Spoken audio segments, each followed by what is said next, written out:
actually doing today.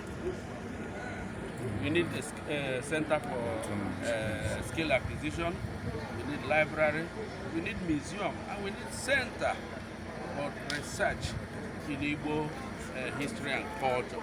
And that is what we have come to do today.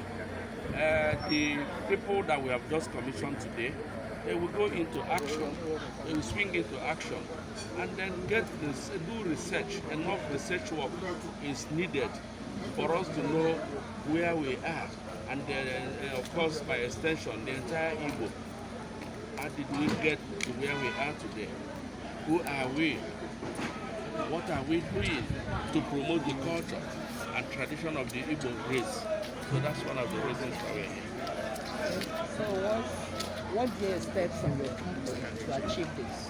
I expect my people to cooperate with the group, the team that we have just inaugurated today, support them financially, support them morally, support them spiritually, so that they will achieve this erroneous task that is given to them. What's the meaning in Igbo? Ebe anyị bụ n'obi wee na-esi n'iwe ọnọdụ a bụ dịka nsi wee kwu bụ ka mgbe a gwara anyị mere ife anyị chọrọ ime, gọọmenti gwara anyị chọrọ ime ebe anyị chọrọ iji ego anyị wee mee ya 20 million Choose Your Project Initiative.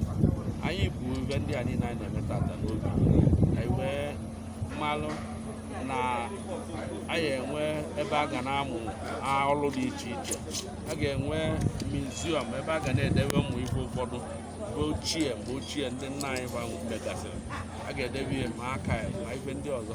So n'ọnya bụ ife anyị na-eme tata, anyị timu anyị kọmishọn tata onye bụ ife bajekọ ịlụ onye bụ ife bụ ezigbo isi ọlụba.